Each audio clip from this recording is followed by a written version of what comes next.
कारणं संसद भवन परिसर में सर्वपंथ प्रार्थना हुई है।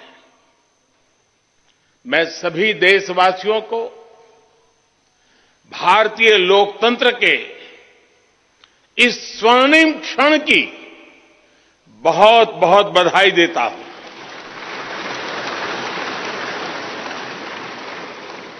साथियों, ये सिर्फ एक भवन नहीं है, ये 140 करोड़ भारतवासियों की आकांक्षाओं और सपनों का प्रतिबिंब है।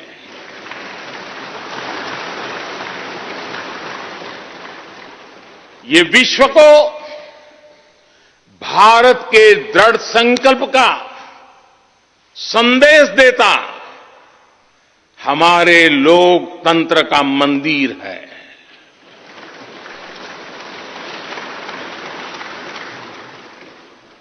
ये नया संसद भवन योजना को यथार्थ से, नीति को निर्माण से, इच्छा शक्ति को क्रिया शक्ति से, संकल्प को सिद्धि से जोड़ने वाली अहम कड़ी साबित होगा। ये नया भवन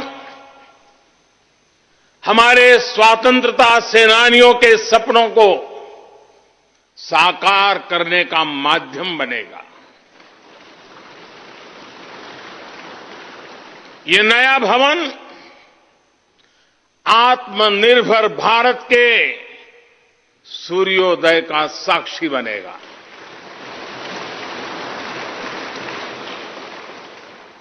ये नया भवन विकसित भारत के संकल्पों की सिद्धि होते हुए देखेगा।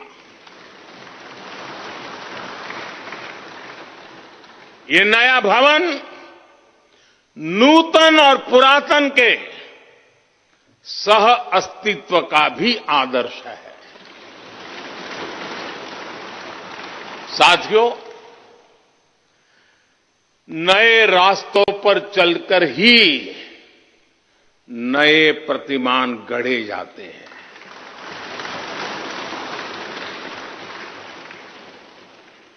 आज नया भारत नए लक्ष्य तय कर रहा है, नए रास्ते गढ़ रहा है, नया जोश है, नया उमंग है, नया सफर है, नई सोच है, दिशा नई है, दृष्टि नई है, संकल्प नया है, विश्वास नया है।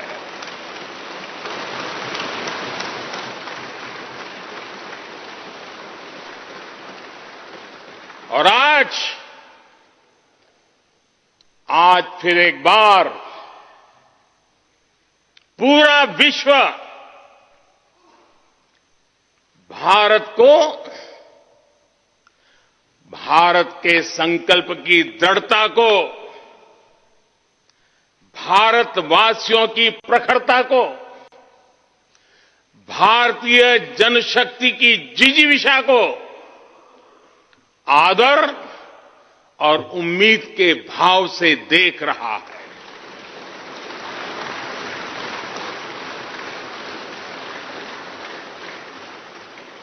जब भारत आगे बढ़ता है तो विश्व आगे बढ़ता है।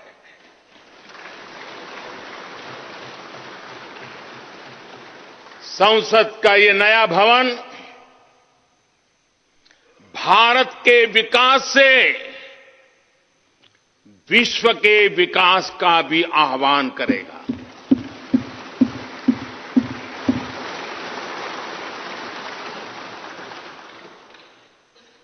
साथियों, आज इस ऐतिहासिक अवसर पर कुछ देर पहले संसद की इस नई इमारत में पवित्र सेंगोल की भी स्थापना हुई है।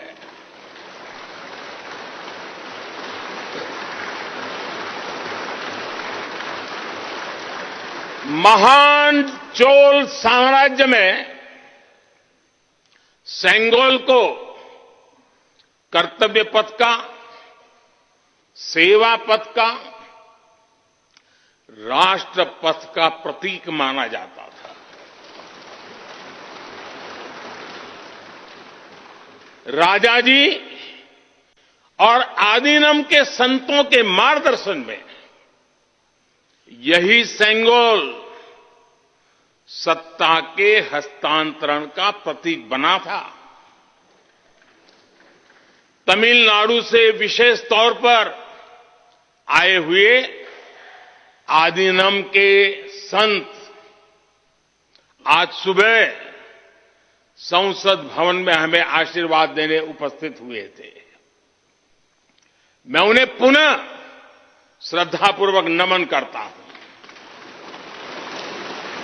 उनके ही मार्गदर्शन में लोकसभा में ये पवित्र सेंगोल स्थापित हुआ है। पिछले दिनों मीडिया में इसके इतिहास से जुड़ी बहुत सारी जानकारी उजागर हुई है। मैं इसके विस्तार में नहीं जाना चाहता हूं, लेकिन मैं मानता हूं ये हमारा सौभाग्य है कि इस पवित्र सेंगोल को हम उसकी गरिमा लौटा सके हैं, उसकी मान मर्यादा लौटा सके हैं। जब भी इस संसद भवन में कार्यवाही शुरू होगी, ये सेंगोल हम सभी को प्रेरणा देता रहेगा। साथियों, भारत एक लोकतांत्रिक राष्ट्र ही नहीं बल्कि लोकतंत्र की जननी भी है, मदर ऑफ डेमोक्रेसी भी है। भारत आज वैश्विक लोकतंत्र का भी बहुत बड़ा आधार है। लोकतंत्र हमारे लिए सिर्फ एक व्यवस्था नहीं, एक संस्कार है, एक विचार है, एक परंपरा है। हमारे वेद हमें सभाओं और समितियों के लोकतांत्रिक आदर्श सिखाते हैं। महाभारत जैसे ग्रंथों में गणों और गणतंत्रों की व्यवस्था का उल्लेख मिलता है। हमने वैशाली जैसे गणतंत्रों को जीकर दिखाया है। हमने भगवान बसवेश्वर के अनुभव मंटपा को अपना गौरव माना है। तमिलनाडु में मिला 900 ईस्वी का शिलालेख आज भी हर किसी को हैरान कर देता है। हमारा लोकतंत्र ही हमारी प्रेरणा है। हमारा संविधान ही हमारा संकल्प है। इस प्रेरणा, इस संकल्प की सबसे श्रेष्ठ प्रतिनिधि अगर कोई है तो ये हमारी संसद है। और ये संसद देश की जिस समृद्ध संस्कृति का प्रतिनिधित्व करती है, उसका उद्घोष करती है। शेते निपद्यमानस्य, शेते निपस्य मानस्य चराति चर्त भगः चरैवेति चरैवेति चरैवेति। कहने का तात्पर्य, जो रुक जाता है उसका भाग्य भी रुक जाता है, लेकिन जो चलता रहता है उसी का भाग्य आगे बढ़ता है, बुलंदियों को छूता है। और इसलिए चलते रहो, चलते रहो। गुलामी के बाद हमारे भारत ने बहुत कुछ खोकर अपनी नई यात्रा शुरू की थी। वो यात्रा कितने ही उतार चढ़ावों से होते हुए, कितनी ही चुनौतियों को पार करते हुए आजादी के अमृत काल में प्रवेश कर चुकी है। आजादी का ये अमृत काल विरासत को सहेजते हुए विकास के नए आयाम गढ़ने का अमृत काल है। आजादी का ये अमृत काल देश को नई दिशा देने का अमृत काल है। आजादी का ये अमृत काल अनंत सपनों को, असंख्य आकांक्षाओं को पूरा करने का अमृत काल है। इस अमृत काल का आह्वान है, इस अमृत काल का आह्वान है मुक्त मातृभूमि को, मुक्त मातृभूमि को नवीन प्राण चाहिए, नवीन पर्व के लिए नवीन प्राण चाहिए। मुक्त गीत हो रहा, मुक्त गीत हो रहा नवीन राग चाहिए, नवीन पर्व के लिए नवीन प्राण चाहिए।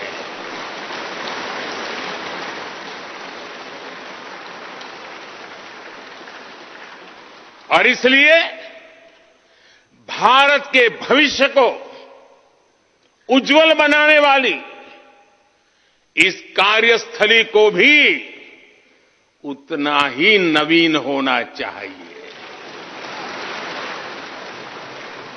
आधुनिक होना चाहिए। साथियों, एक समय था जब भारत दुनिया के सबसे समृद्ध और वैभवशाली राष्ट्रों में गिना जाता था।